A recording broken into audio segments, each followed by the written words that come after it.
Apologies for a little delay getting into the room, but it's just fantastic to see you all here. Welcome indeed for this important discussion on the impact of endocrine disrupting chemicals. What can be done to minimise the risks and to protect public health? What does the EU regulation and policy need to do? So we're delighted that we have so many of you here in the room. I know it's a bit of a squeeze, and we have some great speakers. You will have the chance to put some questions to some of the speakers, so do have those ready. My name is Sue Saville, a health journalist, and I'm delighted to be guiding the discussions here today. And immediately to hand over to one of our host MEPs, Sirpa Pietikäinen, for her opening remarks. Over to you, Sirpa. Hello, and welcome to all of you. I don't know if this works or it's fine. Not. Sorry for being a bit late. It happens here when you are on the other side of the building. At least you get a good exercise when you are coming on the right place, as you probably know, those of you who have been running around on here.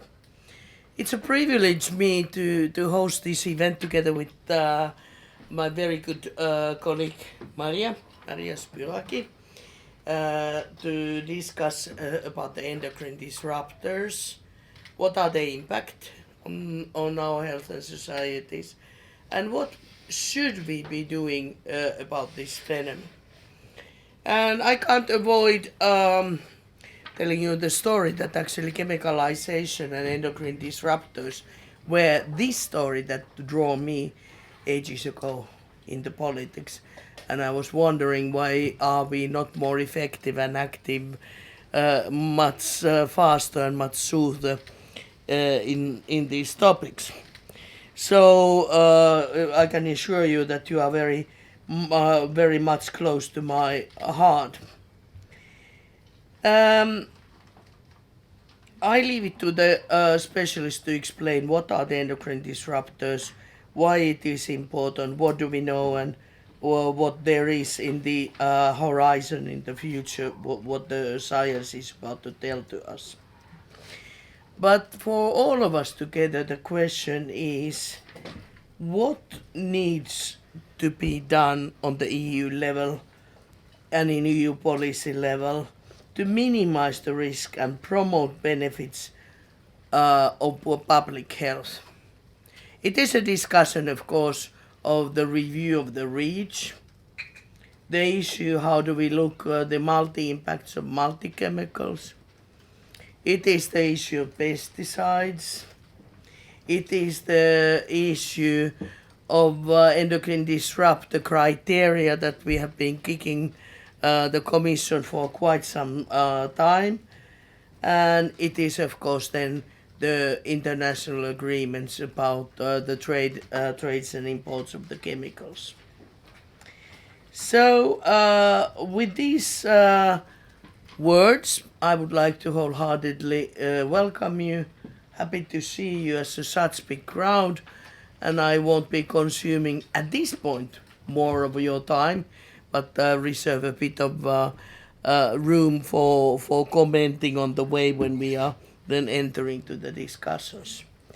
Thank you once again, and then back to you. Thank for you sharing the panel. Very much indeed for those opening remarks, and it's very pertinent to have you with us as a former Environment Minister from Finland, and we look forward to contributions from you on the panel. So now, a very busy MEP who's rushed in here. She said she's going to rush away, but let's see how much we can get out of Maria Spyraki, who has a degree in chemistry and an MSc covering regulation and policy before she became a journalist and politician.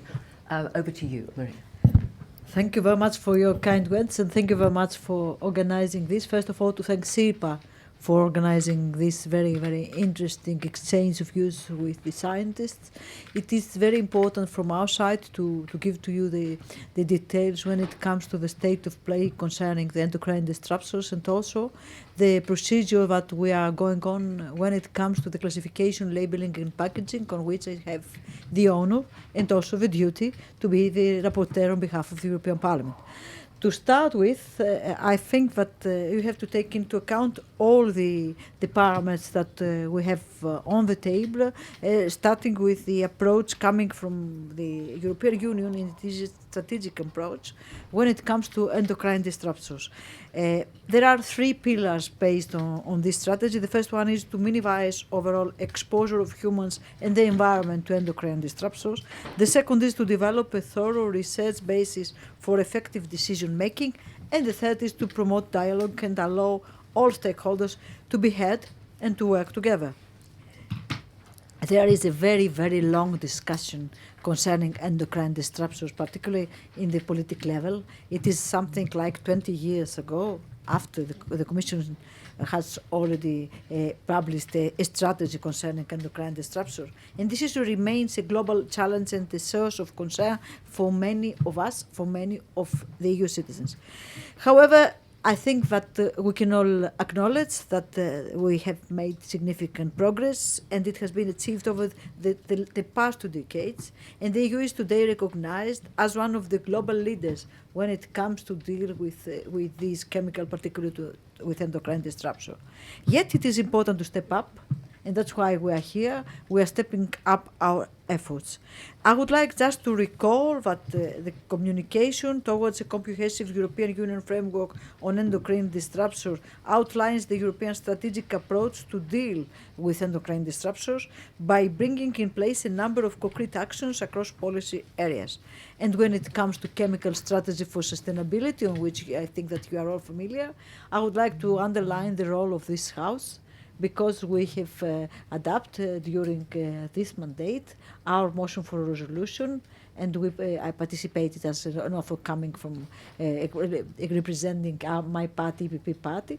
And one of the key pillars that we include in this motion for a resolution is to ban endocrine disruptors, and it is written very, very clear in the text, and it has been adopted by a vast majority from this House. Going to the ongoing legislation, because it's also the ongoing legislation, we are now discussing the compromises of the amendments that we have already tabled, and we think that CLP will be in place for voting in ENVI committee, which is the leading committee, at September 11th next autumn, and in the plenary by the end of October in the second plenary. I think that it is important to note 2 parameters. The first one is that we will not reopen or rediscuss the delegated act. And it is a kind of political agreement between the political parties upon our initiative. I ask as a rapporteur to the other parties to keep the text of delegated act as it is, without starting negotiating something else. It is very important for us. Time is very costly, particularly when it comes to the implementation of very sophisticated pieces of legislation like CLP. So it is important to have a basis upon it. And it is a scientific basis. It is a basis coming from the Commission, which is also acceptable as the main text from the stakeholder. So we have a basis on which we can build upon. And we have, as you all know, the new classes, the new classification based on the delegated act, which is included in the CLP. And I would like just to recall that in the new hazard classes there are another two categories. It is the endocrine disruptors for human health, and it's also the endocrine disruptors for the environment, category 1 and category 2. So it is important to know that in terms of legislation, we are ready to make the next step, which is highly important. A part of the CLP regulation revision package is also important for these new hazard classes, because we have also the criteria which has been setting by the delegated act, and it will be implemented as fast as possible. However, and I will go to the beef, we are lacking in terms of revising REACH. And it's important to recall that at the beginning of this year, maybe by the end of last year, we submit to the Commission a letter which has been co-signed from from the chair of our ENVI committee, Environment Committee, it is also the Committee for Public Health, and representatives for political parties. I have also consulted this in order to ask the Commission to proceed as fast as possible with the proposal on revising Greece. As you are all familiar, CLP and TRIS are old-fashioned legislation, meaning that they have been in place since 2008, and the revision is needed as fast as possible. By revising CLP, we are making the first step, but we need the complementary step, which is the revision of REACH. And it is very important to have both of them as fast as possible in order first to provide awareness to the consumer and increase the level of protection to the consumer and the environment, but also to provide stability and predictability to the market. So I think that any delay, which is obvious that it is based on political reluctance or concerns, is not in favor of the consumers by the end of the day. By saying this, I would like you to welcome here in this house, and it will be very, very interesting from our side to follow your exchange. Allow me to say that I have to leave because I have another meeting, and sorry for this, but it is important for us. We are now at the level of compromises and not at the level of amendments, but we are fully open to your knowledge, to your scientific approach, to your arguments in order to support our job, particularly when it comes to CLP, which is now in the pipeline. Thank you very much once again. MEP Maria Spyraki, thank you very much. If you have to run, you have to run. I'd love to quiz you, but thank you very much for your contribution. And just to clarify a couple of points, I think here we have a very informed audience. But CLP, the Chemicals Classification, Labelling and Packaging Regulations, and REACH, which stands for Registration, Evaluation, Authorization and Restriction of Chemicals. I expect you're all familiar with those, but those will come up a lot in our discussions now. But it's lovely to have set the scene there, and we want now to let Maria escape and to dive a little deeper into what is known already about endocrine disrupting chemicals. What do they do? Let's first consider what they do to children. And we are very honoured now to have with us Professor Anders Juul, who is a professor of growth and reproduction at Rigshospitalet in Copenhagen, Denmark, and he's a clinical professor at the University in Copenhagen. He leads research at the Centre of Endocrine Disruption and Male Reproduction and Child Health, and looks particularly at puberty and growth disorders, as well as genetic, epigenetic, and environmental influences on gonadal and adrenal function. So, Professor Anders, over to you. Tell us. Thank you very much. Shortly, I'll be flooded by some... By me. I can live with that. Thank you for inviting me here to present in 8 minutes to you why I believe children are more sensitive to chemicals with hormone actions.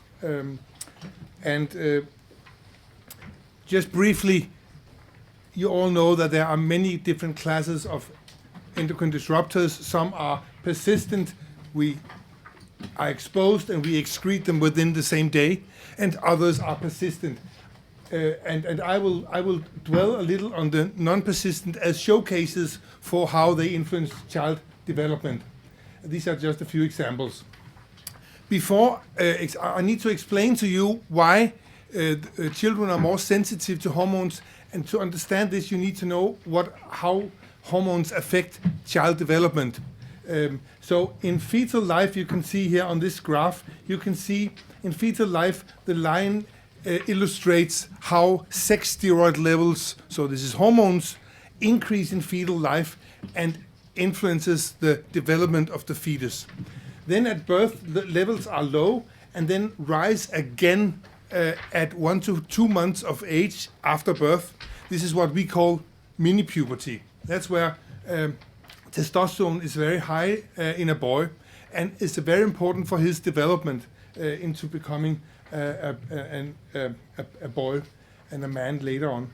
And then there's a quiescent period with very low levels for 10 years until puberty starts again. So these are the sensitive periods where small amounts of sex steroid levels in the body can easily be manipulated from the outside.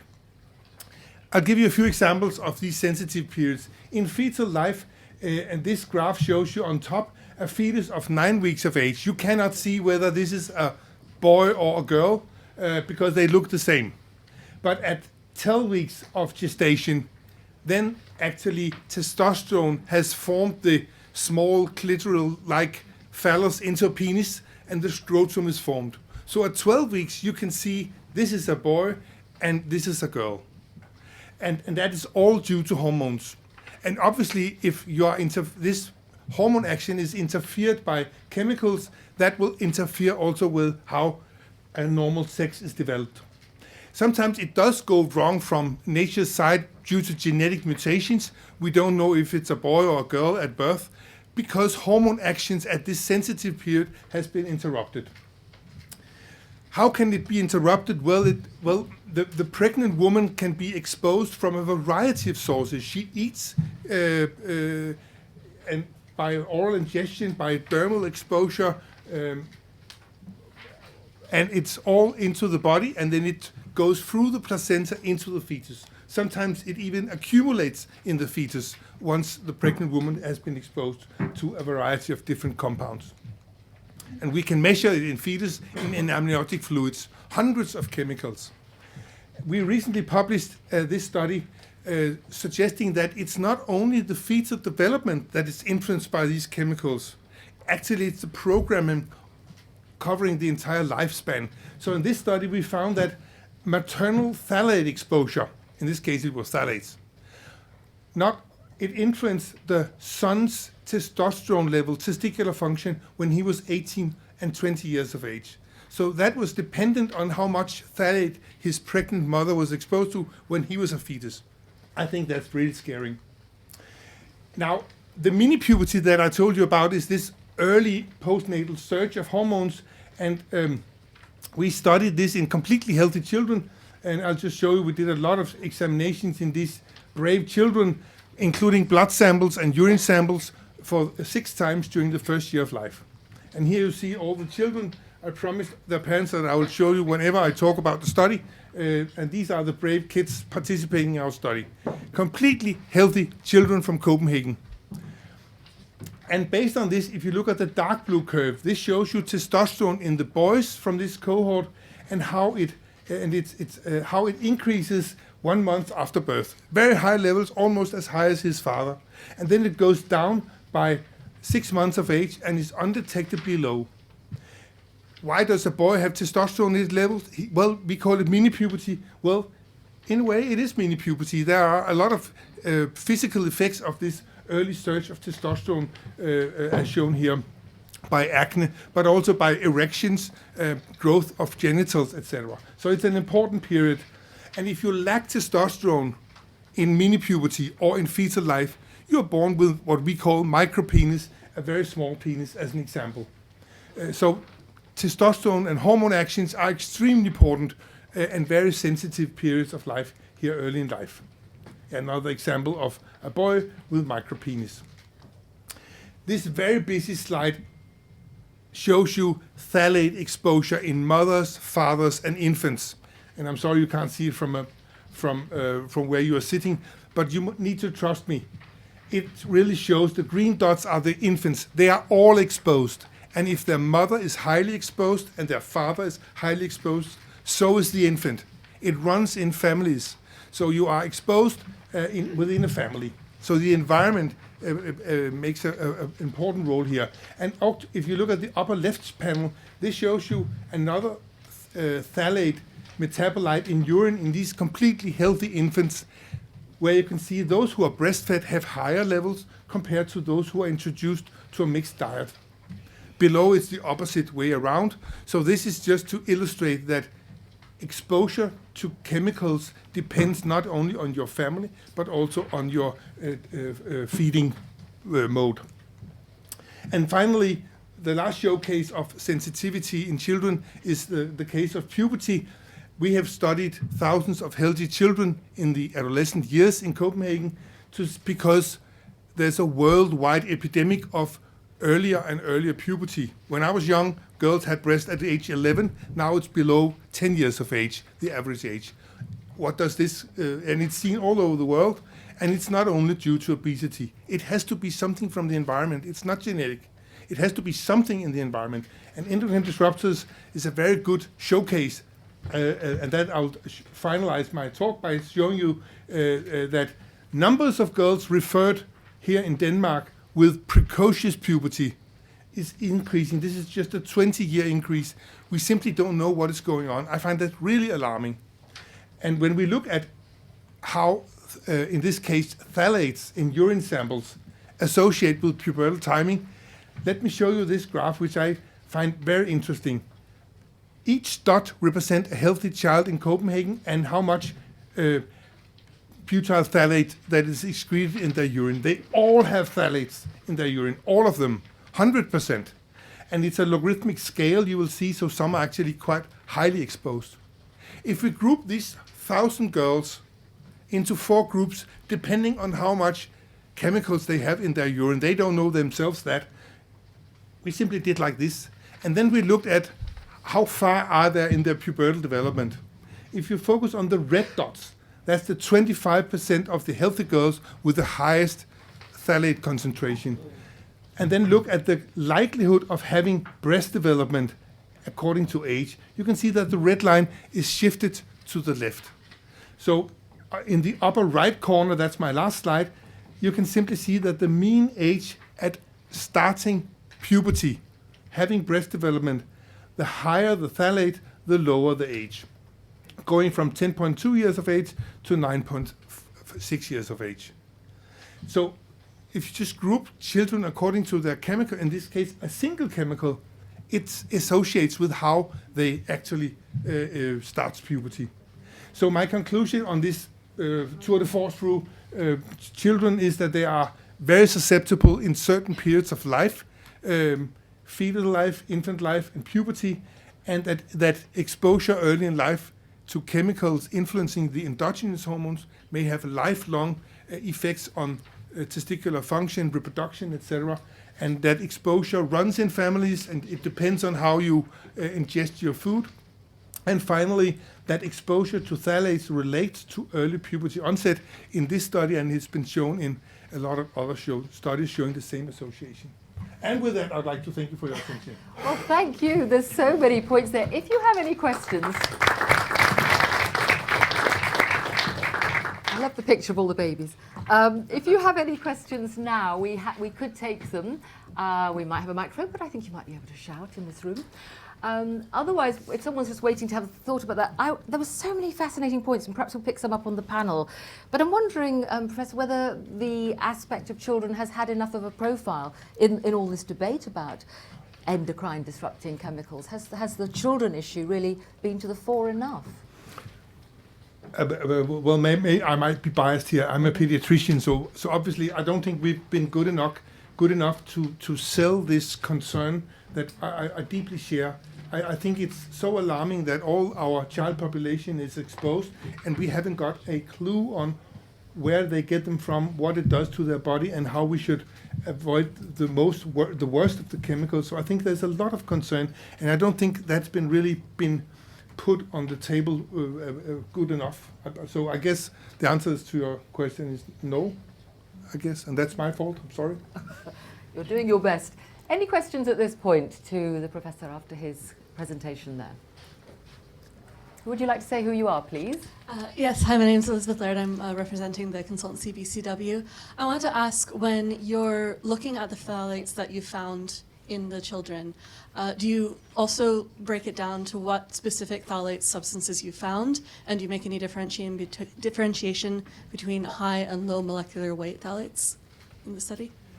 Thank you. That's a very obvious and a very good question. Yes, we did that. I'm not the chemist in my research group, but they were broken down into different long and short chain metabolites, primary and secondary metabolites. We grouped them. We tried to do mixture analysis. It's very complex. And the fact that we could just show an effect on one of these, we measured 20-something metabolites was really a surprise to me, because just one, I would assume that we would need exposure to hundreds to show an effect, but in this case it was there. So I think it's very important to break down what particular substances the metabolites are derived from. That's obviously, otherwise we won't be able to regulate that if we find out which is the good one or bad one. Any other points at this stage? But we will come to the panel shortly. And please, would you like to say who you are? And your question. Hello, Jacqueline Bowman-Busato, Head of Policy at the European Association for the Study of Obesity. So I'd like to actually pick you up on one little thing that you said already when you said about premature puberty, particularly amongst girls, and you said it's not just obesity. So, I clearly had to ask this particular question in terms of we know certainly from, and I'll be quick on this, we know certainly within the obesity and endocrine community that endocrine disruptors literally are a direct cause of obesity in terms of the biology. So I was just wondering, as part of your research, are you actually cross-referencing as well to see how the various chemicals are affecting children, because we've got the childhood obesity strategy coming up as well within the house and elsewhere. Are you actually able to track as well how these chemicals are actually affecting the biology of children, so that you can actually say, is it causing early puberty? What about it is causing the biology of obesity along the way, from the mothers / parents all the way through, because we know it goes 2 generations in? That's a very good question, a little complex, but I'll give you the short answer. The reason why I said it's not just obesity is because when the puberty epidemic hit US 20 years ahead of Europe, everybody said, well, this is because of, we know it's a fact that the fatter you are, the earlier you enter puberty. That's well known. And that's why everybody said, well, this is just a secondary consequence of the obesity epidemic. But when we studied it in Denmark, 20 years apart, age at puberty had gone down by 12 months, which is an alarming effect. And that did not associate at all to changes in body fat composition. So that's why we started looking, it's not body fat in Denmark at least, so what is it? So I'm not saying that obesity, and I know a lot of endocrine disruptors are obesity, and so it could be via increased fat mass. I'm not saying it's not that. I'm just saying it's not just obesity per se that causes children to mature early, because that was not the case in Denmark. Thank you. So we've considered then the impact on children. What about on adults? Well, I'm delighted to introduce Professor Robin Peters, who is the head of department at internal medicine of the Erasmus Medical Center at Rotterdam in the Netherlands, former member of the executive committee of the European Society of Endocrinology, with your research focus then on the thyroid. So, Professor Peters, what are your main concerns then about the impact on adults? Thank you very much. You want me to answer that question already, or shall I show it with the presentation? Okay, thank you very much, and it's a great pleasure to be here. And I was asked to discuss also from the clinical perspective why we are worried. And what you see is over the years, the whole endocrine community, both in Europe but also internationally, has become more vocal, more active on the issue of endocrine disruption. And that is, for example, illustrated by petitions and letters on the REACH legislation, on BPA, that different endocrine societies, together with patient advocacy groups, submitted at the EU level. It is also the reason why endocrine disrupting chemicals were the main topic of European Hormone Day that we organized also together with patient organizations, and also at plenary international endocrine congresses. There's a lot of emphasis on endocrine disruption. And the question is, why? Why do we find this so important? And the answer is actually pretty simple, because we know a lot about the negative consequences of endocrine disrupting chemicals, and the more research is being performed and the more knowledge we gain, the more worried we become. And this is just a snapshot of a few of the results that were presented at our recent European Congress on Endocrinology last month, showing a relationship with language development, with female fertility, and so on and so on. So when I want to explain to you also how that affects the clinical community and why we bother, I thought it would be a good idea to illustrate this also with my own clinical practice. And in order to explain that, I thought I need to explain a little bit about my clinical background, because my main focus is I treat patients with thyroid disorders, and thyroid hormone is a very important hormone throughout life. It is essential for a normal pregnancy, for a normal development of the child. It also affects basic metabolic rate, and it also plays a role in the healthy aging process. And I think I can best illustrate the strength and the importance of the hormone by showing you this graph. Because what you see here is a child of 4 years of age that was born without a proper functioning thyroid. And at that age, the child was not able to sit independently, not able to stand, not able to talk. And what you see on the right is the same child, still 4 years of age, but 5 months after the initiation of treatment with thyroid hormone. And now he can walk, he can stand, and he's even able to speak a few words. And that is the reason why nowadays we screen all newborns for thyroid disorders, but this clearly shows the importance of the hormone. This is development, but for example, when we look at the risk of diabetes, this is a study that we did in high-risk patients, and what you see on the x-axis, I don't know if you can see it, is the concentrations of hormones in a healthy population. And what you see, depending on your thyroid hormone concentrations, the risk to develop diabetes in the next 7 years may decrease from about 35% to 20%. So that's huge. Similarly, if we look at, for example, the risk of dementia, the upper line are women above 65 years of age, and depending on their thyroid hormone concentration, the risk to develop dementia in the next 10 years varies between 15 and 10%. So clearly showing that the hormone is important at all stages of life. My main clinical expertise is the treatment of thyroid disorders during pregnancy, and the reason why we do that, because the fetus is also dependent on the hormone from the mother. So for that reason, more than 5% of the women have an indication for the treatment with thyroid hormone therapy during pregnancy, also for optimal pregnancy outcome as well as optimal child development. And we know that low levels of maternal hormone lead to a lower IQ, less language development, and also important, there's a clear association with the risk of autism, ADHD, and schizophrenia. And that is in the extreme cases, but also when you look at much more milder cases. This is a study that we did where we looked at healthy pregnant women. And what you see again on the x-axis is the concentration of thyroid hormone of the mother during pregnancy, and on the y-axis there is IQ of the child at the age of 6 to 8 years of age. So hormone concentrations during pregnancy have an effect on the IQ of the child 8 years later, with more than, depending on the concentration, more than 5-point difference.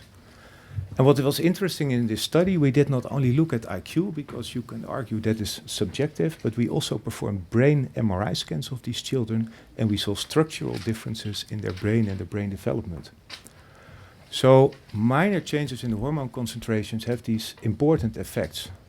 So as a clinician, then of course you are also searching for factors that interfere with hormone action. And for that reason, as part of the Athena project, which is a EU-funded scientific program, we studied the consequences of different chemicals and their relationship with thyroid hormone. And I don't have time to show you all the chemicals, but this is just an example that we measured in all of these pregnant women, similar to what Professor Jewell was saying. Concentrations of phthalates were not, we could measure it in the pregnant women, and we also showed that the higher the phthalate concentration, the lower the concentrations of thyroid hormone. When we looked at different PFAS, we saw a similar pattern. The higher the concentration of the PFAS in the mother, the stronger the effect on thyroid hormone concentrations of that mother. And that, in combination with what I just showed you on the importance of the hormone for brain development, that is really worrying. And over the last 10 to 15 years, we've accumulated a lot of clinical evidence and scientific evidence showing how complex the thyroid system is regulated, but also that it's very vulnerable to disruption. And we know from a lot of chemicals at which levels of thyroid hormone action they interfere. So if we then combine this slide showing these consequences of thyroid hormone with the fact that this is a study where we measured where different chemicals were measured during pregnancy, and you see, for example, the purple bar are different phthalates that can be detected in all women, that is really worrying, particularly if we consider that the hormone is not only important in pregnancy, it's not only important for development, but also, what I said, for the risk of diabetes and, for example, dementia. So that is why we as clinicians and we as a society become more and more vocal on this issue. Because if I spend a lot of time as a clinician to optimally control hormone function in a patient, it is pretty, well, weird or frustrating that on the other hand you are competing with environmental factors that counteract your treatment. So this is my final slide, and that is also to illustrate that these small changes are not only important for the individual patient, but also can have important consequences for us as a society. Because this is a distribution of IQ, which would normally be 100. And then if, due to interfering factors, there would be a decrease of 5 points of the population, you see a shift to the left. If we then zoom in on the percentage of people with an IQ below 70, we see that now they have increased more than twofold. So we have a doubling of the people with decreased intellectual or with intellectual disability. When we zoom in at an IQ of 85, so people with learning difficulties, we see that the percentage has increased from 15 or 15.9 to more than 25% in the population. And also when we zoom at the other part, let's say the gifted individuals with an IQ above 130, we see that there's an enormous drop in people with a high IQ, and this has major consequences for economic growth and so on, and it's really important for our society.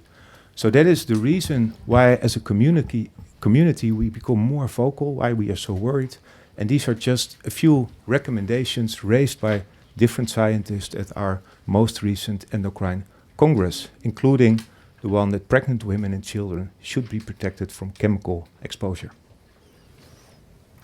Thank you very much indeed. My gosh, what a scary presentation. Questions from the floor to Professor Robin Peters. Let's a gentleman here, if there's a microphone. Who are you, please, and what is the question you'd like to put? My name is Tony Trudale. I try to work with NGOs. My name is Tony Trudale. I was just wondering what the most sensitive time period, all the way from conception onwards, for thyroid hormone action might be, and I assume it might be the brain. But what time period? Yeah, that's a very good question. And there are different sensitive windows throughout pregnancy. Particularly the first half of pregnancy, the fetus is fully dependent of thyroid hormone on the mother, and crucial phases of brain development occur.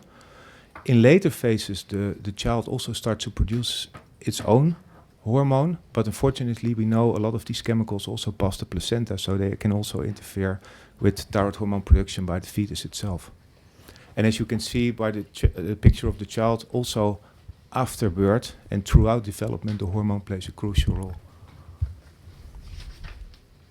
Thank you. Any other questions from the floor?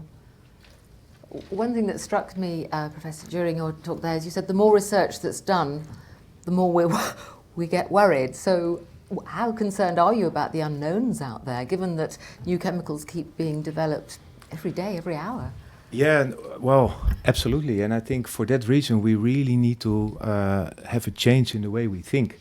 Because the way we approach it now is we try to prove that things are hazardous. And then we end up in a long kind of debate, and maybe that has some consequences, but you're kind of always behind the problem and you're always running behind. And I think we should really be much more focused in the beginning and to be sure that new chemicals that are generated, that they have to be safe before we allow them. And I think that's crucial. Thank you. Any other questions there? At the front row there, a question again, if you'd be kind enough to say who you are. Hello, Lorenzo Zullo from Eurometaux. I have a generic question. I'm not an expert on these specific topics, but out of curiosity, I wonder how can we establish the correlation between exposure to endocrine disruptors and changes in IQ? I mean, in particular, looking at how younger generation are evolving compared to past decades. I believe there are broad range of factors that could lead to different IQ capacities. So just wondering from a technical perspective if it's possible to correlate the two. Yeah, so I think what I can say is what we know is that thyroid hormone is crucial for brain development. And if you have a problem with hormone levels, that leads to a lower IQ and it leads to an increased risk of, let's say, schizophrenia, autism, and so on. That's a fact, that's for sure. We know that because in the past we were not able to treat that, so we know, like you saw on the boy, what happens if you add the hormone and how the improvement is there. We also know that from animal studies and a lot of other stuff. What of course is much more complicated is with disrupting chemicals is how do you know whether or not their effect is mediated by the hormone. What we can do is in different systems in the lab we can demonstrate that it interferes with the function of the hormone, with the action of the hormone. And the data I showed you is that it's also very closely correlated to the concentrations. So then, yeah, you have a lot of evidence, which is at least, which is I think very strong, showing that it interferes with the hormone system, and we know that that is crucial for brain development. Any other questions from the floor? Well, I think you've scared us all suitably. Thank you very much. Gosh, some very, very powerful statistics in there. Again, thank you very much to Professor Robin Peters. Thank you. Well, let's now open up to a wider panel discussion on this. As a health journalist, I've quite often come across some of the chemicals that have already been mentioned. Some of them are acronyms, these PFAS, what are they? Per- and polyfluoralkyl substances, I don't expect I've got that quite right. Forever chemicals, and that's, again, just perhaps what it just conveys to us all. And every time you pick up a paper or you read, every week there's something going on like this. So we hear about in America how some of the chemical companies didn't know about some of these negative effects for decades before they admitted it. Now at last in America, some of the big firms are being fined for contaminating the water supplies. But you have to ask, why are we still using these chemicals then? And what can be done? And I know that the industry resistance is a factor. They make the argument about the economy, what needs to be done. I was at a medical technology conference last week in Dublin, and they were arguing for some time, please, to get replacements for some of the substances that need replacing. But do we have time? Can we afford to wait? So we need to unpick some of these issues and to look at what Europe is doing then and needs to do to legislate. Earlier we heard from Maria Spiraki that there is this effort to ban the endocrine disrupting chemicals, but of course there's been a delay in the revision of these regulations known as REACH. So where have we got to? We have a panel, a little shuffling around there. Next to me is now Jourdain Wadley. And a very big welcome. Thank you for joining us. Jourdain is a policy officer at the Unit of Safe and Sustainable Chemicals and from the European Commission. And I know you've been working on the draft proposal for the criteria for endocrine disruptors for the CLP revisions. And you've also worked on the REACH legislation as well as setting up the first French national endocrine disruptor strategy. So excellent. Professor Anders Juhl is staying with us, and MEP Sirpa Pietikäinen is staying with us. And over there we have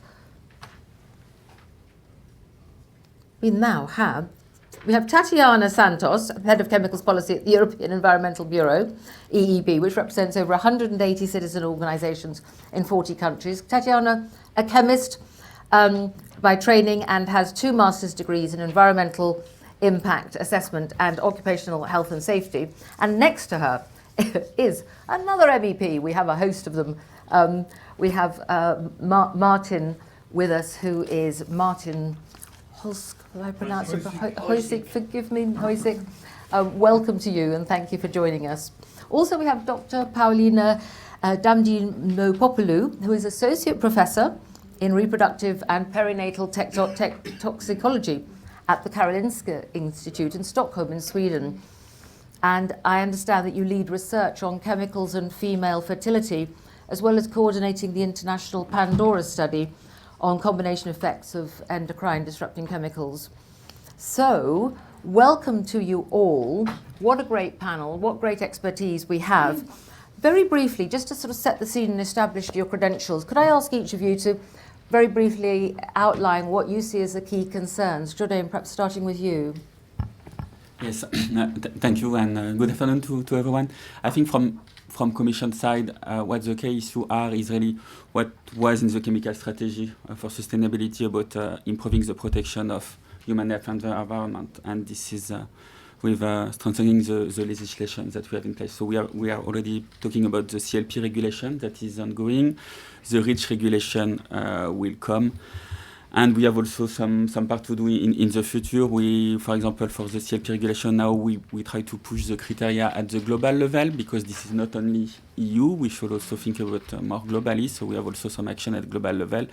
But we recognize that there is still a lot of work to do, and this is why I saw a picture of the Endocrine Disruptor Forum. We still continue this action under the communication of 2018 to have an annual forum on endocrine disruptors to still gather people, to continue discussing, building network, to still continue working on this action. And maybe for your information, the next forum will take place on the 19th and 20th of October of this year. Okay, thank you. Anders, you've given us your explanation about the children. Very briefly, perhaps from you then, what key concerns do you want to draw out today? Well, I think we have, at least I feel personally, an obligation to figure out what are the most deleterious, bad chemicals that our child population is exposed to in order to be able to regulate it. I think we have a commitment to future generations to identify that, to make a better and sustainable life for the children. That's perhaps a little naive. We cannot get rid of all chemicals, but we can get rid of the worst chemicals that have the most dangerous effects on child health. Thank you. And MEP Sirpa Pietikäinen, we heard from you at the outset, but again, what key things are you hoping to draw out from our discussion? First of all, it is the precautionary principle that we should put in place. This means that if there is a safer alternatives, then use those ones, and we should preserve endocrine disruptor containing chemicals and harmful plus hazardous chemicals only for the essential uses that can't be replaced by others. And then it is basically starting from food packing and drinking, just erase the from packing materials and contact materials the hormone the endocrine disruptors. And what is the big thing is then of course the textile industry. It is the flame retardants. We are probably breathing quite the amount of EDCs here because of the carpet, so we would need to change that regulation as well. Thank you. And MEP Martin Hoysik, as a long-time campaigner on environmental issues and the link here at the Parliament for the European Chemicals Agency, what are the key things you hope to draw out today? Well, it's actually said that we have to have this discussion because the groups of chemicals mentioned are not particularly new. And we saw in the case in the past of lead that even the WHO recommendation for tolerable lead daily intake was going lower. I found out that actually there is no such a thing as a safe level of lead. And one would believe that we have learned a late lesson from early warning, as the famous environmental agency report goes, but we haven't. And the first thing is we actually need to fix REACH. We have the endocrine disruptors outside of the mandatory substitution regime. Within the authorization, they belong within the mandatory substitution regime. I fully subscribe to a good definition of essential use, because you might have seen on the perfluorinated chemicals advertising pushed by the industry saying, yeah, but it's essential for the green transition, for from green energy. It might be, but do we need it in post-it notes? Do we need it in food packaging materials? Do we need it in number of other in our clothes? We don't. So yeah, we have essential uses, and we have to also foster innovation to substitute these chemicals and motivate innovators to come up with substitutes also for those uses where we don't have them, the replacements. And last but not least, it's really grouping. One of the challenges we face, and I was tested some time ago also by endocrinologists, is that we move from bisphenol A to bisphenol C, bisphenol D, bisphenol A, which is not only a problematic because they have similar properties, and it's even bigger group within the perfluorinated chemicals, but it increases the regulatory burden for the businesses. It leads to regrettable substitution and sunken cost, and really start implementing the safe, and I repeat, safe and sustainable by design. So from the very beginning, we look at the chemicals when they are created and build them to be safe, circular, and sustainable. Thank you. Thank you. And Tatiana, from the European Environmental Bureau's perspective, representing all the organizations you do, what are the key things you'd like to draw out from our discussions? So today we are again listening to science, and science keep telling us that chemicals that are hazardous, that are man-made, are everywhere, in every corner of the planet, even in our bodies. Babies are born pre-polluted of industrial chemicals that are used as a plasticizer, as a solvent, as a pigment, etc. And we also learned from science that they are not highly exposed to these chemicals, but also highly vulnerable. And that regulation, although the European one is supposed to be one of the most ambitious in the world, has failed to protect us and to avoid this situation. And this could have been prevented. So I think it's important to analyze what are the systemic problems that brought us here today. And perhaps to start with, there is a general lack of information. The European Environmental Agency warned us last year that out of 100,000 chemicals in the market, we have only well-characterized chemicals toxicity of 500. Which means 0.5% of the chemicals. For the rest, we don't know, I wouldn't say anything, but we know very little. We don't know enough, that's clear. Then the whole system lies in an inherent conflict of interests. We are giving the responsibility to test, to do the risk assessment, to ensure safe use, to the companies that are actually marketing and selling the chemicals they produce. And this system has not been coupled with strong supervision, enforcement, and sanctions. So we just favor market over protection. These chemicals are allowed on the market without even knowing the properties of these chemicals. The promised no data, no market has become no data, no problem. And that's the reality that we are facing.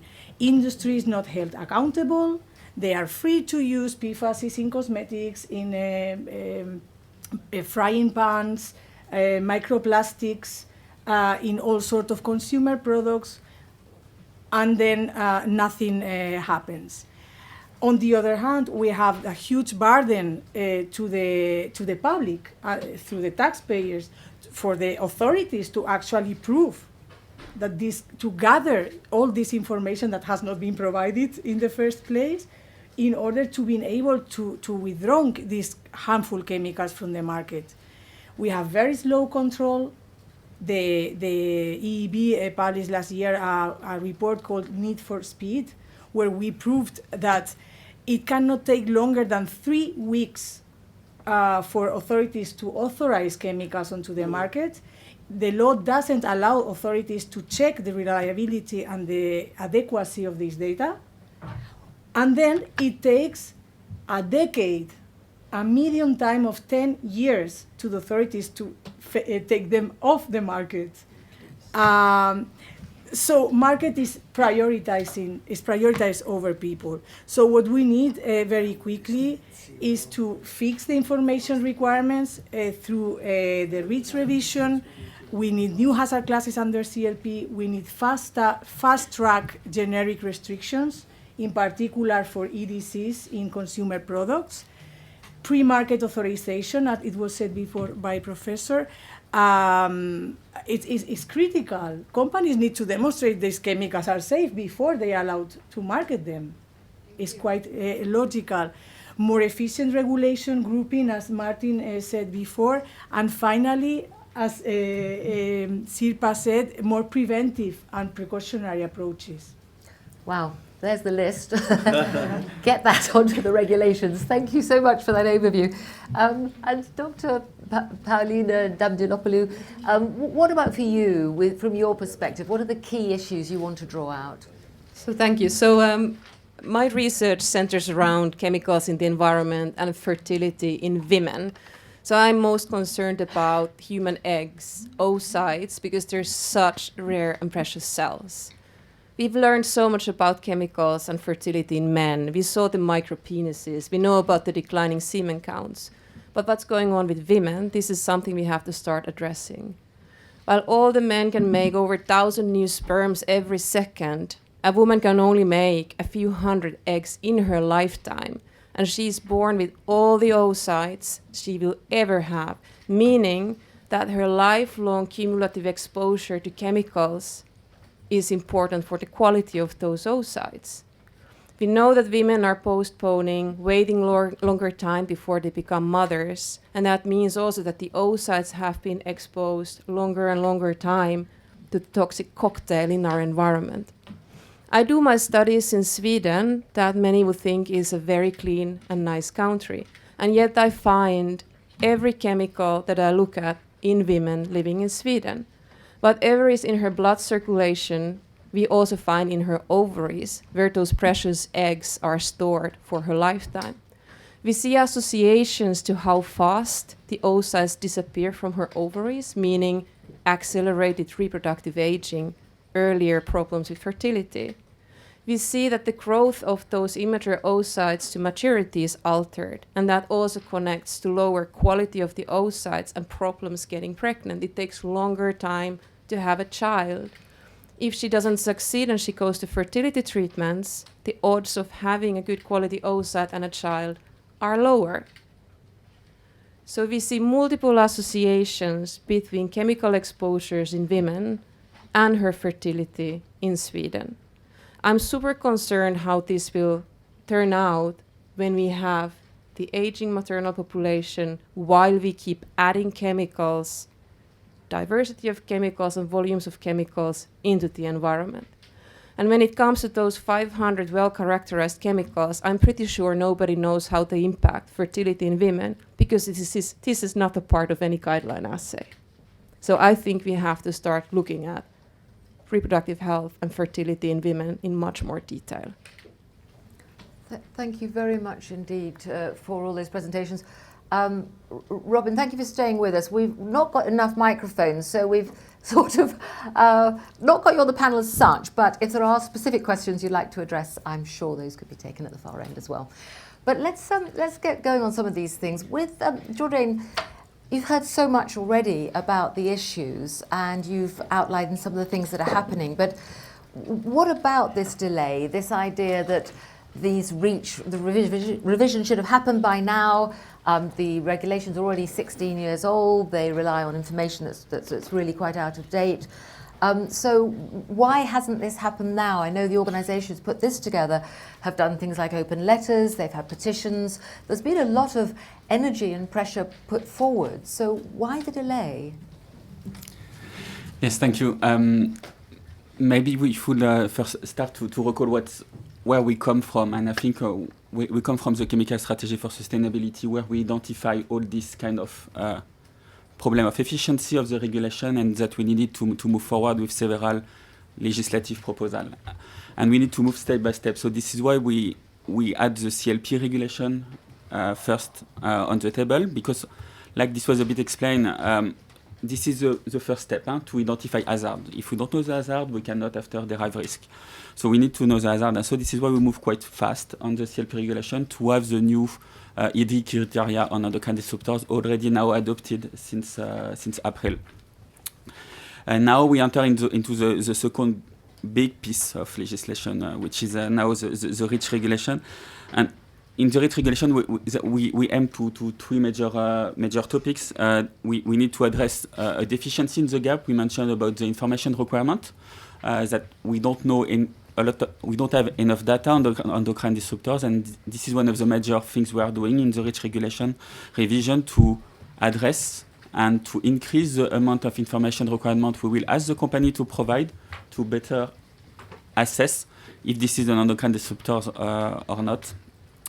We mentioned about alternative also, and this is quite an important thing. We want to encourage the use of safer alternative, development of safer alternative.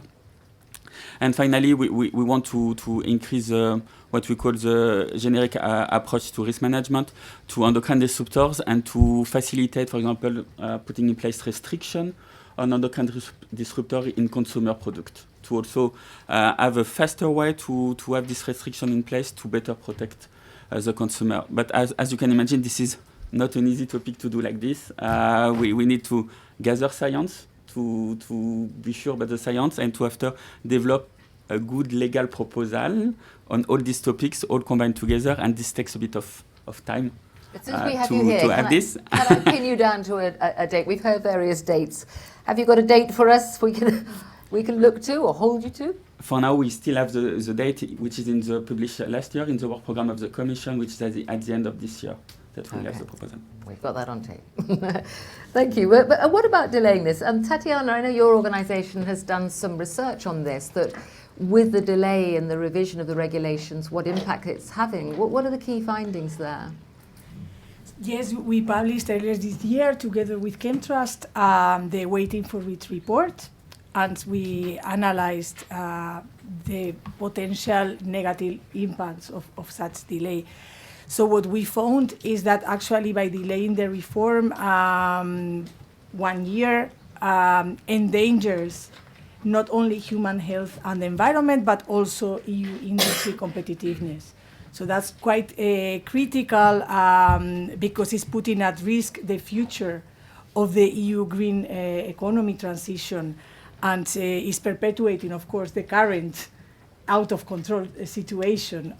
So it's pretty damaging and it's creating a very bad legacy to the whole Green Deal, and it's creating a lot of uncertainties to companies. So in 4 bullet points, the main impacts that we found were on the Green Deal goals, in particular of biodiversity, air, water quality, and of course human health protection. The EU transition towards sustainable, circular and resilient economy will be negatively impacted. The development of safer alternatives, undermining the efforts to detoxify consumer products.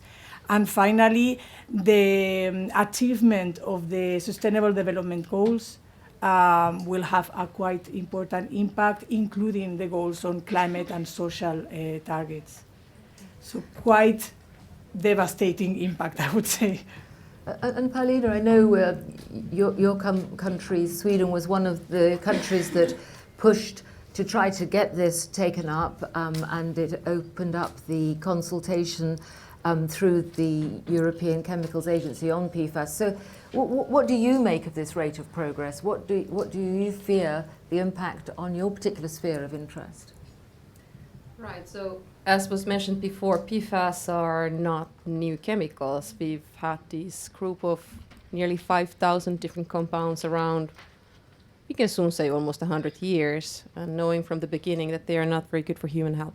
So these chemicals are extremely persistent. They accumulate, and they even pass the placenta and deposit to the fetal tissues. We've shown that in Sweden, babies are born with PFAS chemicals in their vital organs like brain, heart, and lungs. So the longer we allow these chemicals on the market, the higher the levels will be in the environment, in the mothers, and in their babies that will carry this legacy further. So I wouldn't really see any reasons to wait, because we already have a high amount of these chemicals in the environment, and also some exposure hotspots in Sweden that are the worst in the world, actually higher levels of PFAS in blood of people than in the US, for example. Thank you. And Martin, as a campaigner, you need to get the public on side. You need to raise public awareness. How much do you think educating the public, informing all of us as consumers about this is going to drive this forward and perhaps then inform the political will to make a difference? Well, it is very important, almost crucial part. And to be very frank, this is also something which is also determining the question whether we will have reach 2.0 as such and how it's going to end up after the elections, is whether the people and the broader public will be aware of how dire the situation with hormone-disrupting chemicals. This is something which honestly made the reach 1.0 happen, because there was a massive, massive resistance from the industry to any change. Now we have a different situation now, and this is something which for me is actually the good news. We might disagree with, the chemical industry on many issues, but there is unanimous agreement that the system needs fixing, and actually it's CEFIC who is the driver also calling for an early presentation of the REACH proposal. So sadly, at the moment it's being more about the political games, and yes, there will be very tough discussions with the chemical industry, with all the uptake sectors, because honestly, if you are producing the clothes, you don't want to be the ones taking the blame for hazardous chemicals in them. You want to sell fashion.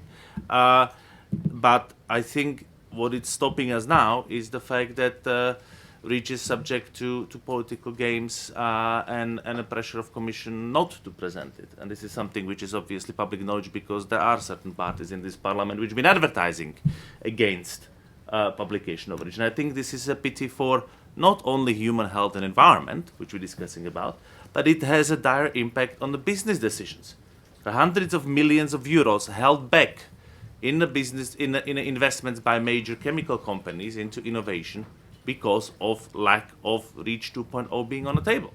So I think we are shooting ourselves literally into the foot from many directions at the same time. So we need to work together on making Europe a safer place. And thank you. And I'm wondering, is there anybody here in our audience from any of the industries that have a view on this? Anybody who makes textiles, some chemicals? It would be very, very interesting at this point to hear your take. Anyone here? No one's admitting to it.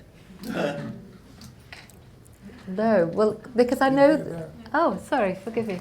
Let's hear from you, and if you'd like to respond to some of those points, then. I would not say there is a lot to respond. I mean, I'm from CEFIC, so you just said what we have to say. Please say. I mean, say there we are aligned. No, I think, it's just welcoming. Indeed, everything is prepared, so we are also waiting, like you said, we are waiting for being able to address and to fix the things that have to be fixed.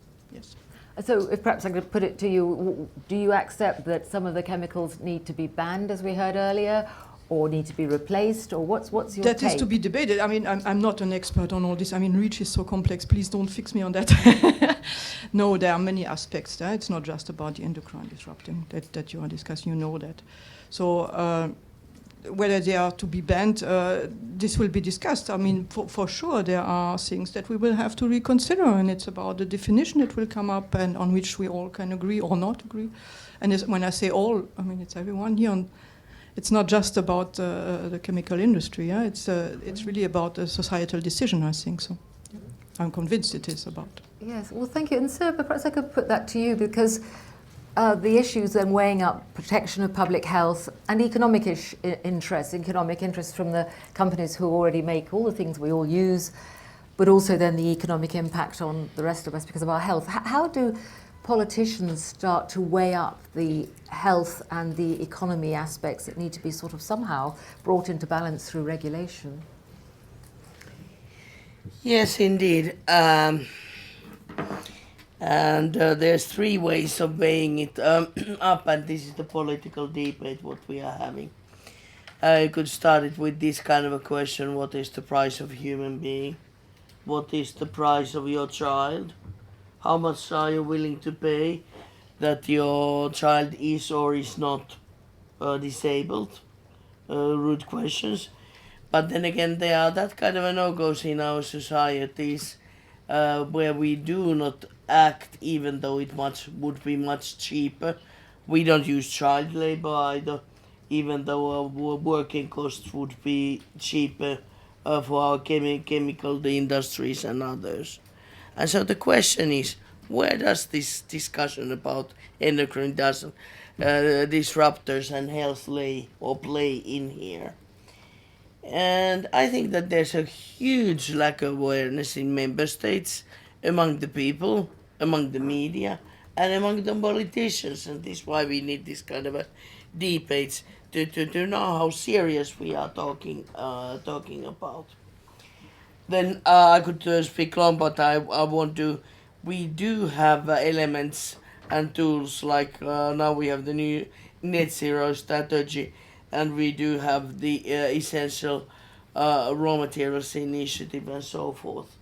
The plastics, the ECDs are not there, and they should, and we could use the resources to research and replace them, and help our industries that way also. And politically, change is always difficult, so it's very difficult debate. Thank you. And Anders, I wonder from a scientist's point of view, it was asked earlier the question about the proof. How do you know it's a factor that you find is caused by the endocrine disruptors? And as a scientist, I wonder how you try to step up to that link between an association and causation. How do you know? I remember having the chance to interview Professor Richard Peto, who'd worked on the smoking, and apparently they tried out cigarettes on doctors, and when they found that doctors were dying, they knew it was serious. So, and they published 50 years after their first publication, 50 years in the British Medical Journal, the follow-up. So it was serious because doctors were dying because they were all smoking. But now you've got all the data that you've all shown us, and Robin's presentation too.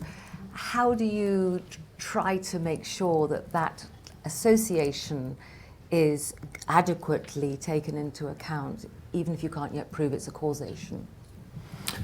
Well, I can just say that I'm, as a physician, trained to do evidence-based medicine, and when we introduce a new drug on the market, we do placebo-controlled randomized clinical trials to get the truth. And that kind of evidence, we will never have that in this area. We can show associations, and we can do that in number of population studies, which we've done, and then we can supplement it with evidence from the animal experimentation, which I think is very important. And I think as we stand now, we have for a lot of different substances enough pieces in the big jigsaw puzzle to say, using the precautionary principle, this is the time to act. We don't need more evidence. We have tons of population studies showing associations. It's not causation, I acknowledge that, but taken together with animal experiments, I think we have a very strong case. That's my belief. Great. Over to the floor. Let's take some questions. Again, gentlemen over here, if you'd be kind enough to introduce yourself again. Okay, Tony Tweedale again. Work by myself against the NGOs as well as everybody, but in NGOs causes. Just to pick up directly on it, there are tons of studies. Of course there are. People are saying the data is missing. It's not missing. There's at least 2, 3 low-dose invertebrate toxicities published every day for decades. And what does REACH say? It's in several places, but most specifically in Annex 6, the beginning of the data requirements, a literature search to find all available data. There's thousands of registrations Not a single one of that chemical's published studies is in there. This is based on random samples, so it's not exact, but it's a horrible situation. And I think the human problem is people on our side think that somebody should account for those, but nobody wants to get organized around the idea that it's already the law that they have to be evaluated, and they're not being evaluated. So one last thing, very specifically with endocrine disruptors, the annex to the horizontal regulation to identify endocrine disruptors exempts the OECD industry studies from undergoing systematic review. Systematic review is the best way to gather evidence and to assess evidence. And the commission told me, we exempted them because we already know they're reliable. These studies are entirely unreliable, and it takes systematic review to judge whether what is reliable and what isn't. So REACH 2, very simply, and I'll finish, ought to take this exemption out. Do not exempt industry studies from undergoing systematic review and start doing systematic reviews, because that's not really being done. And then we'll get a much better answer. Thank you. Jordan, would you like to respond to that?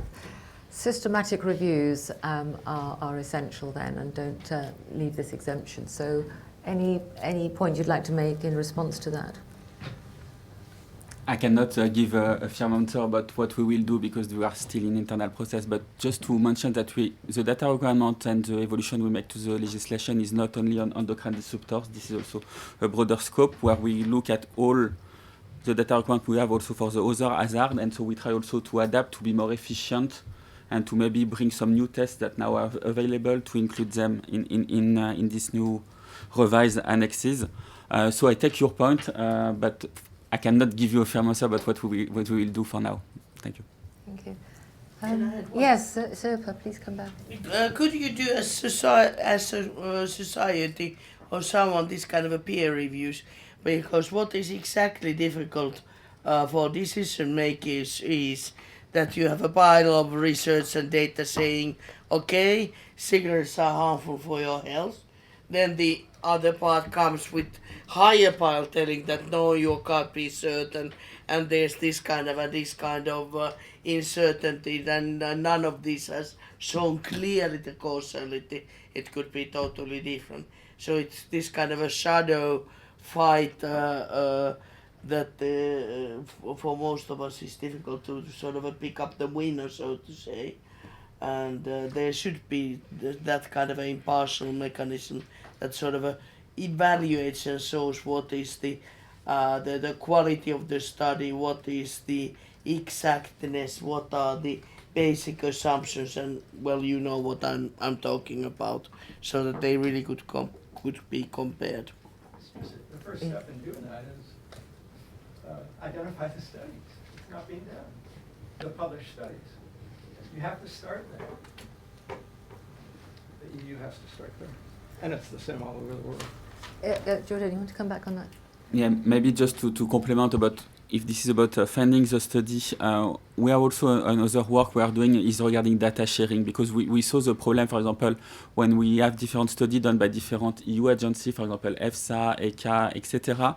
And we don't have for now mechanism about sharing the data between all the agencies that were used for the assessment. And now the idea is really to have this kind of common platform. Maybe this is not a platform, but just to give you the idea, where we will be able to have a single point to have access to all the data for the same chemicals, to be sure that we at least we have the same starting point with the same data package when we make after a risk assessment, depending on the use. Right now, the registrant is supposed to.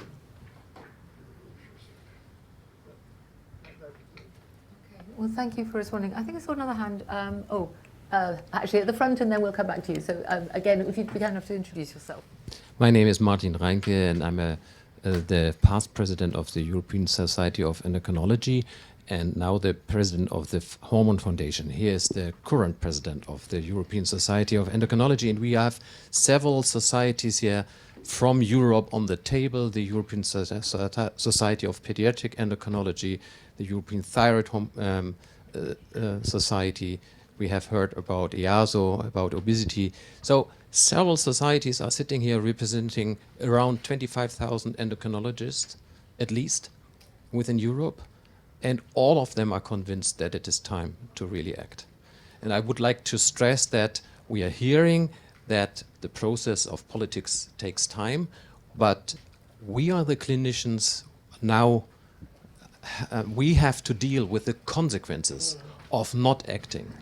And we are seeing the detrimental effects of EDCs on our general health, on the most vulnerable populations like the children, the fetus, the children, the adolescents in puberty. And we ask you as Member of Parliament and, for example, of course, also the European Commission to really act and to come forward with REACH 2, because we believe that this is an essential step to really solve the issues of these EDCs. I don't know whether somebody of the other societies would like to comment on it. Leonidas. Thank you. Pass that down. And thank you for your points. Yes. First, I would like to thank former President Professor Reinke for his comments, and I would like to ask Jordan Wood.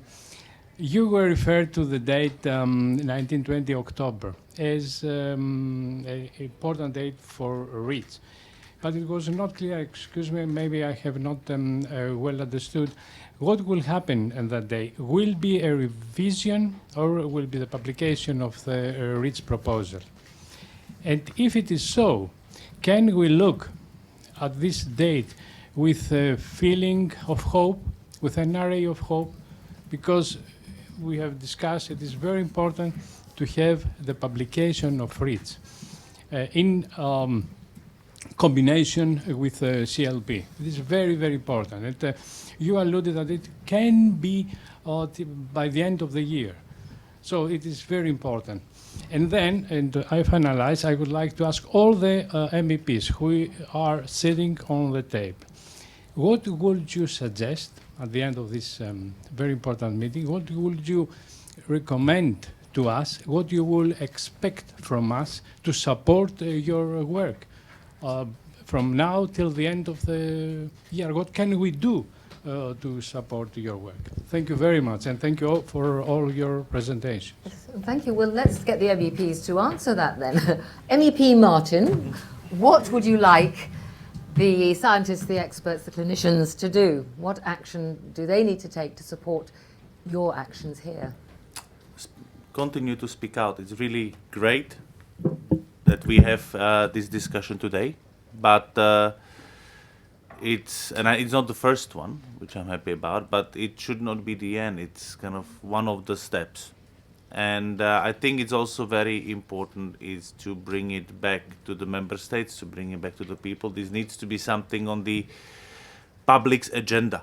And I think it's the right time, hopefully coming out of the COVID crisis, we have to remind ourselves that not everything is fine again. We still have a huge health problems that actually are putting our survival as a species potentially at the very heart of the question, and making into a topic that the politicians ahead of the European elections will be really trying to showcase what they're gonna do. The public pressure in this case is essential. Team up with the progressive businesses and make sure that no one trying to get into this house can escape the question, what will you do to make us safe from hazardous chemicals that damage our hormones? Thank you. And MEP Serpa, what would you say you would like the experts, the scientists, the clinicians to do to support what you're doing here? Well, this is a long list to Santa Claus, but you asked. It will be granted. I have the power. Well, first of all, do bring us always what is around the corner. So that is the new issues, the new warnings, because you know the legislative processes are slow. So if we would need to tackle something, it probably takes at least 3 to 4 years before we get anything done. So if you think that it's viable that there's the linkage with obesity, with diabetes. We would need to start thinking it now, what it means and what kind of a legislation. And then we might have it on place after 4 or 5 years. Then second is this what we discussed about the scientific proof, this kind of a panel or this kind of a concise information or validated studies so that we understand what there is. And then the urgency. And the urgency is very important, and that urgency, I'll join with my colleague Martin, that needs to come out of the press. This needs to come out of the doctors and nurses and civil society and mothers and sort of to the politics. What the heck are you doing, or actually what the heck are you not doing? Yes, and Paulina, I wonder if you'd like to pick up on the point that Martin made there about the very survival of the human race. It's fairly existential. What do you make of that urgency? And from what we've been hearing from the other discussions and your own researches, how much of an existential crisis could this be? Thank you for this very easy and light question to finish. Simples. I think I want to take us all the way back to the first signs of endocrine disruption that were actually in wildlife populations. So how do we know there is a problem? We know it through population collapses in the wildlife reported in the 90s, from American alligators to eagles to Baltic seals, and that was all connected to reproductive problems, most often in the females. And as soon as the environment was cleaned, the populations would start recovering, slowly, but they would. So now if we come to humans, we have very long-lived species. As I mentioned, now in Europe, the average age of a mother is already over 30 years. We know that not a single country in the European Union has the fertility rate at the population replacement rate. We would need 2.1 children per woman to maintain the population. We are far below. So European population is not growing. We can only grow through immigration at the moment. So if you're reading all these signs, the fertility rates are declining. We know that chemicals in the environment can adversely affect reproductive health in wildlife, then why not in humans as well, especially if we wait 30 or 40 years before we start trying to have a child. So I think those predictions from 90s, our stolen future said that this chemical pollution threatening the intelligence and survival of our species, that's what we are recording now. And the question is, do we want to continue for half a more century before we make the final decision if we have enough evidence to start revising a chemical legislation? Gosh, and Anders, what do you think? What about the responsibility that you as scientists have to communicate this, that we all have to listen to this and to act? I think we can only repeat it again and again that it's a stupid thing not to react, even if you don't care about the well-being of children. I mean, the fertility rates of the society is an overwhelming argument that we can only sustain our populations by having immigrants, and it's unhealthy for the society. So we can, as scientists, just put the evidence forward again and again, and then hope for some speedy reach to conclusion. And Tatiana, you've done quite a lot of the economic analysis.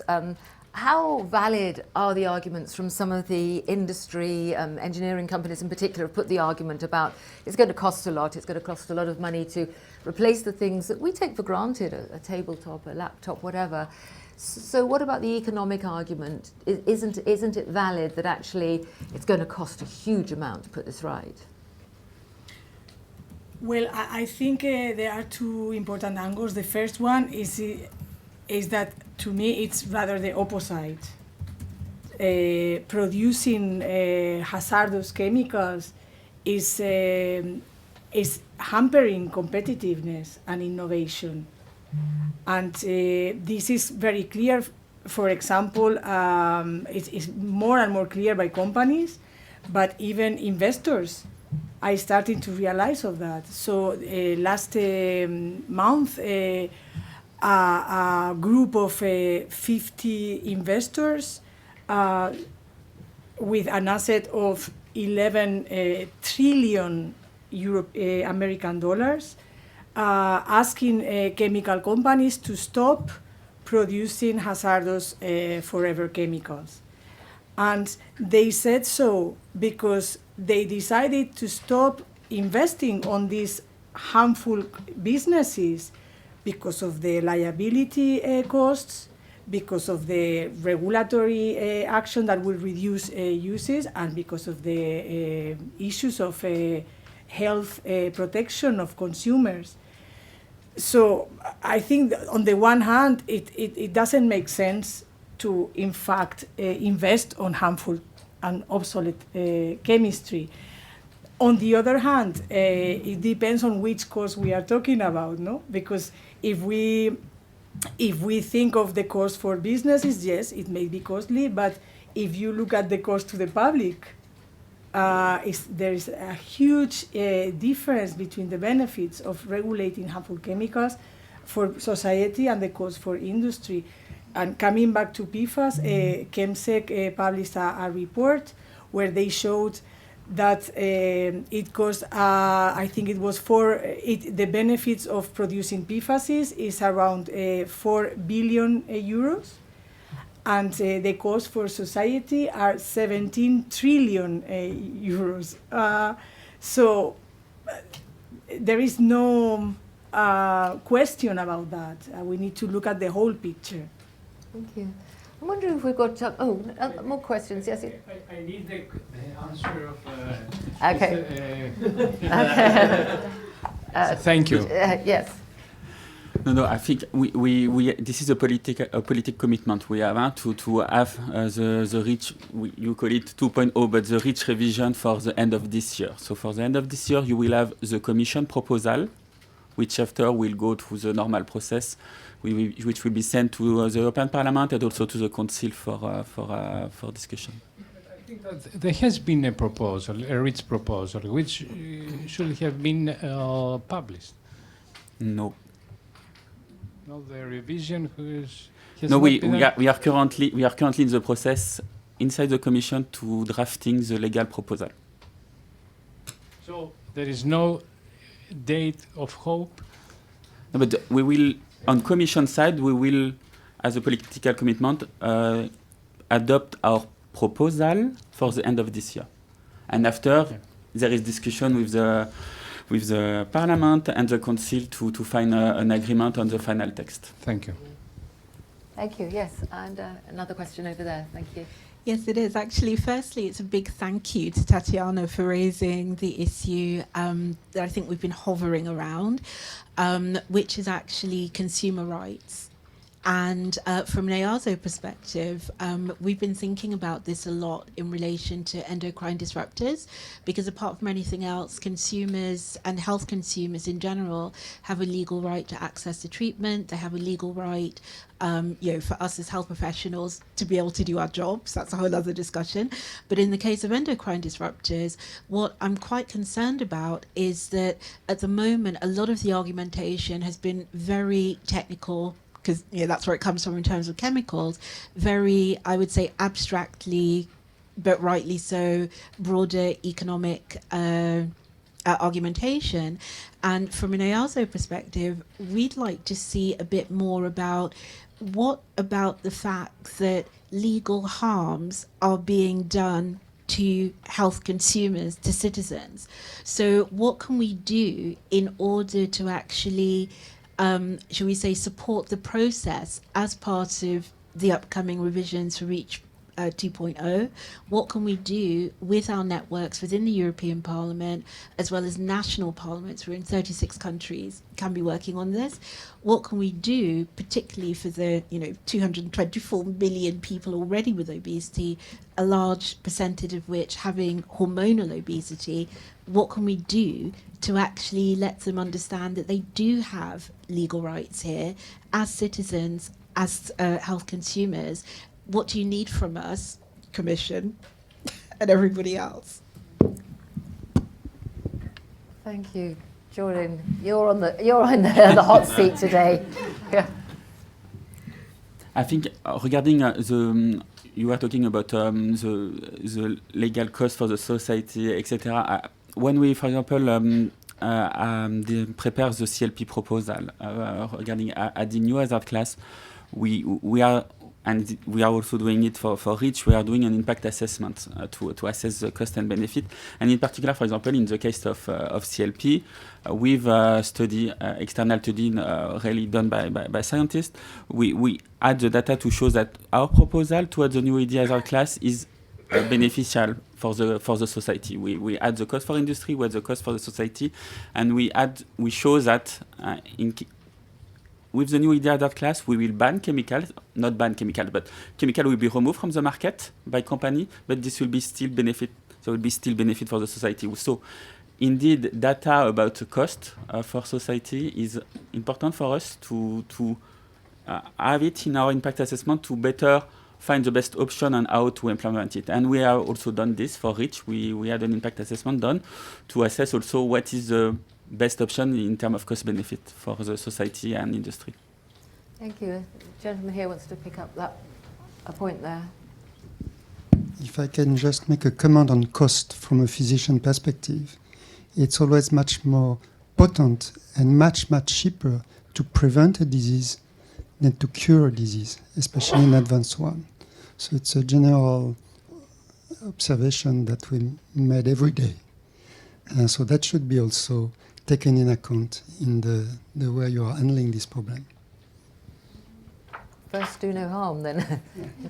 I can just yes, please. Just to write quickly, and maybe you could, the impact assessment on CLP is published, so you can read it.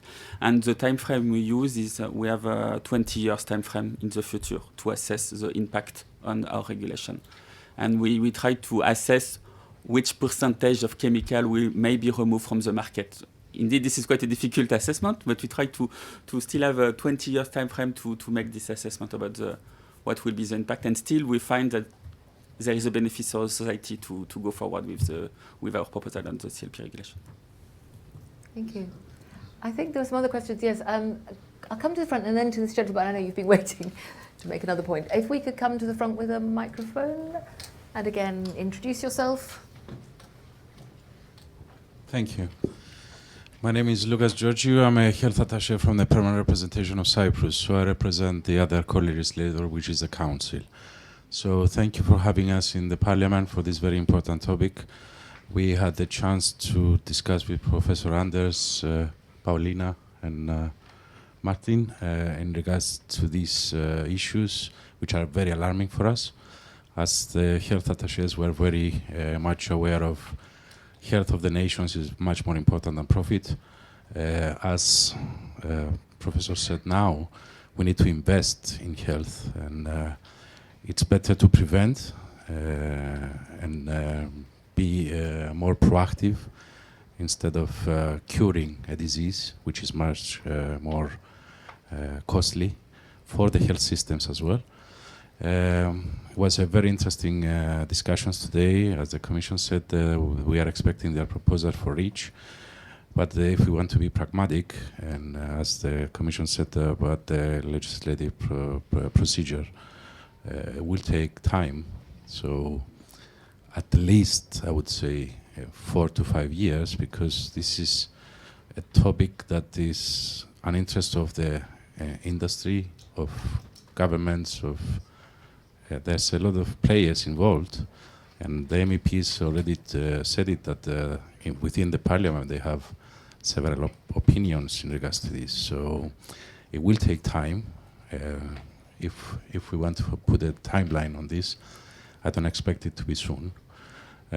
From the council point of view, we are eager to see the proposal from the Commission, and we are eager to discuss it within the council with the member states. We represent the governments, so we are one of the voices in the European Union. So please bring it forward as fast as possible. And for the rest of the players, of these professors, we thank them for their input.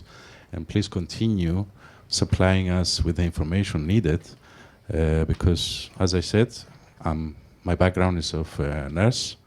I fully understand what is more important, which is health. So we need to balance in a way that, there might be some extra costs, but in the long run, we will benefit as a society and as human beings. So thank you for having us again, and please continue to inform us in regards to these very important findings from your researchers. Thank you. Thank you for your contribution. That gentleman there has been very patient, waiting to put his question, bursting at the seams. Who are you again? Yes, I'm Lorenzo Zullo from Eurometaux. So we represent the producers and recyclers of metals. Just to come back on the point regarding the interest in the REACH review, I think that's a fact we can confirm that there is general interest in moving forward. I think REACH was the biggest piece of legislation probably ever done, very complex, and I think now after 15 years, I think we are in a stage of maturity where we can look it back and see where it can make it more efficient. Regarding specifically on endocrine disruptors, I think we have achieved a good milestone in having the endocrine disruptor classes included in CLP. That's just the first step, because a lot there is to do ahead. Something that is currently ongoing is, for example, the development of guidance documents for defining the criteria for assigning these classes. And in the coming months, years, we'll certainly witness other uncertainties to be clarified. For example, regarding test methods, there are also a lot of discussion on pushing for non-animal test methods. These add an additional level of, let's say, between the effects and the data, let's say, to make it a bit more complex. But of course, that's something that can be worked on. But the part that we are more concerned probably is the fact that we cannot exclude that there will be a lot of lengthy discussion on whether a specific substance is or not an endocrine disruptors. And therefore, probably our advice, and I would like to also hear the opinion, is to really try to focus on the chemicals that are mostly concerned because of the uses, because of the applications, rather than trying to map and reach conclusion horizontally on all possible chemicals. So a sort of kind of prioritization approach on what really matters first. Because we need to keep in mind that as soon as a substance is identified as endocrine disruptors, there could be some risk management measures that will be discussed at a regulatory level. So we need also some capacity at that level to ensure the proper measures are discussed and implemented. So I was wondering what's the view of the panels on the need to, beside being ambitious in targeting endocrine disruptors, also the need to be specific on what really matters. Thank you. Thank you. Gosh, there's a lot in there. Who would like to pick that one up?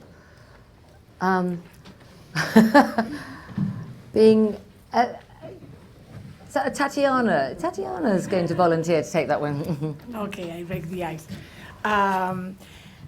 So I think there was a clear description of the situation, and there is no time for delay, and we need to act as soon as possible. There are very toxic chemicals that should have never been allowed in the market, in consumer products, etc.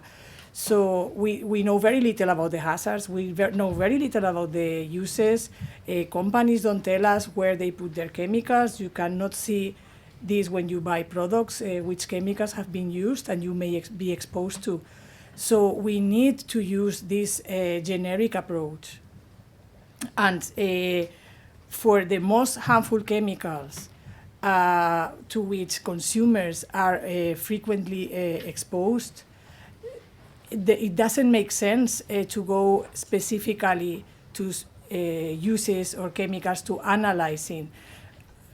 Does it make sense, for example, to have a very specific risk assessment or exposure assessment of a chemical if we know that PFAS are toxic, are persistent, are present in all living beings in the planet Earth?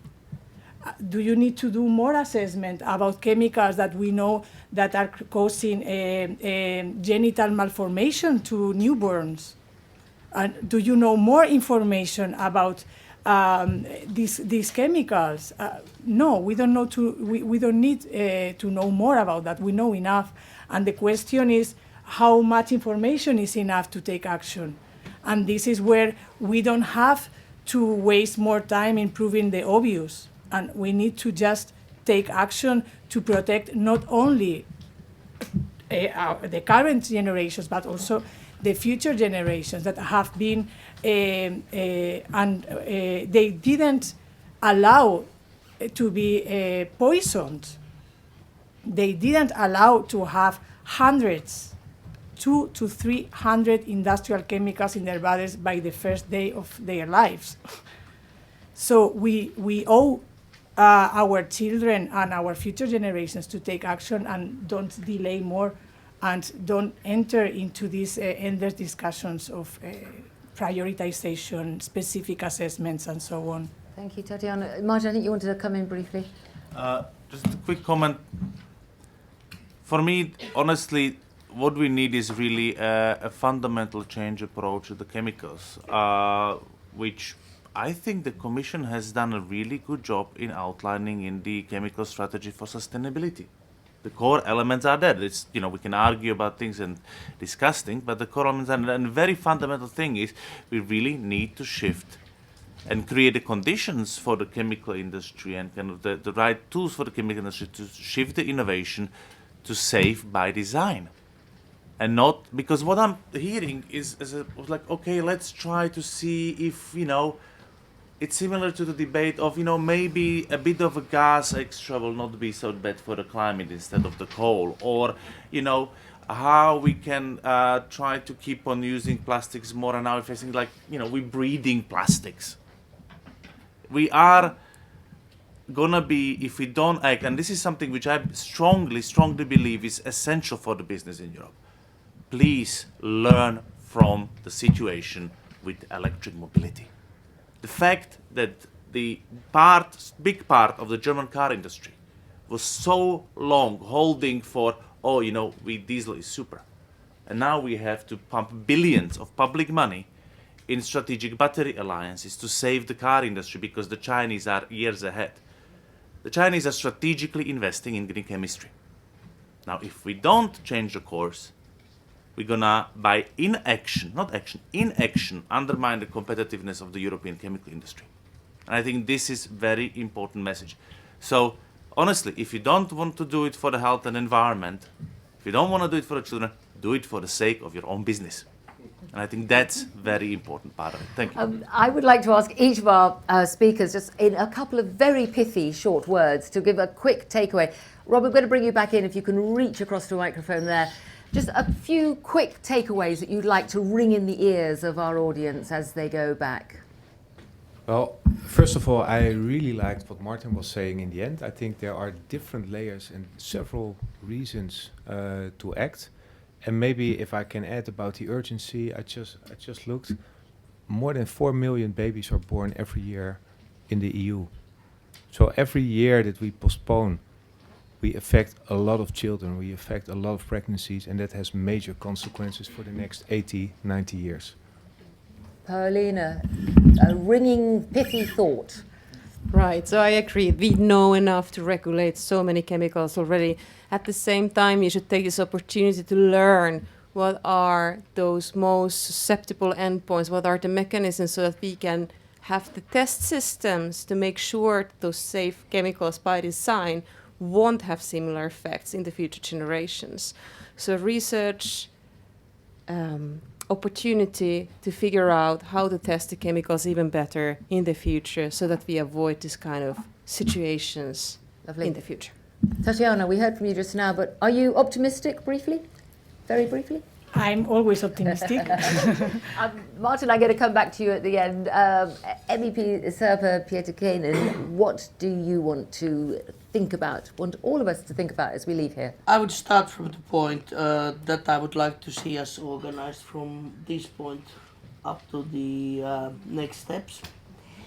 This means that we should have this kind of a regular group here in the parliament with the science, with the parliamentarians, with the NGOs, and also with the industries.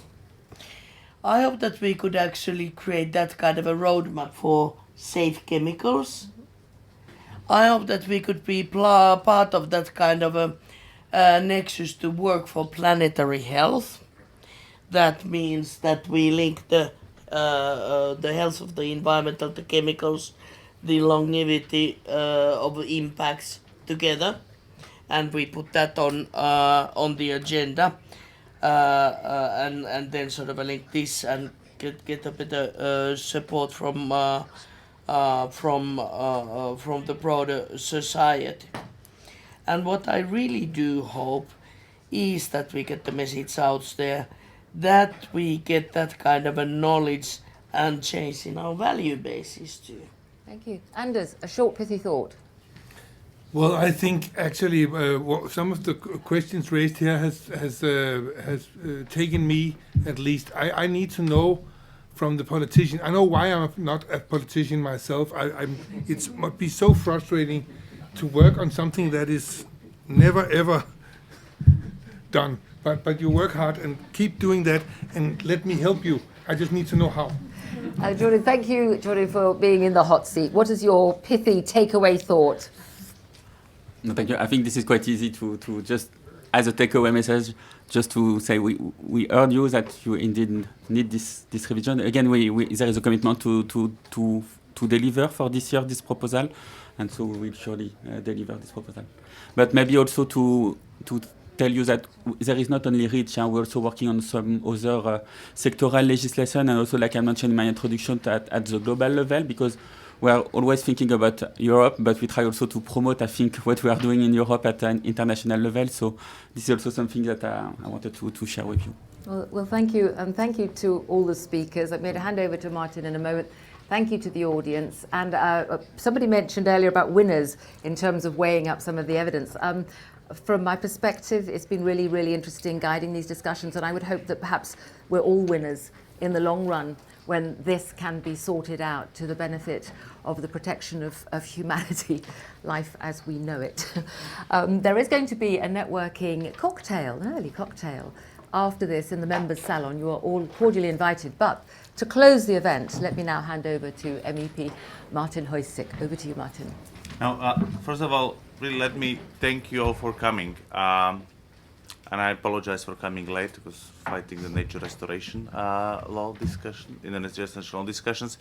But the full room actually for me shows how important this topic is, and it's really, I really appreciate also the presence from the side of the Commission, but above all the scientists. You know, too often the politicians say we listen to the science, when in reality we don't. And that's where having you here, and hopefully having you here again, and having you in similar discussions across Europe, is what is really needed to keep on reminding us that you know, you are part of the consciousness of the society, and the voice that calls for, hey, Houston, we might have actually a problem and we need to do something about it. And I think we should resist the kind of call for, you know, or kind of the attempt to put the dilemmas that we have, either the economical well-being or the well-being of our health. I think the task ahead of us is really to achieve both, because without the health, we don't have well-being as such. And I think this is what we have to keep in mind, and really try to make sure that at the end of the day, Europe comes out as a leader for the war, inspiring others, because we listen to the science, because we tapped into our potential to innovate, and because we worked with each other. Thank you for coming.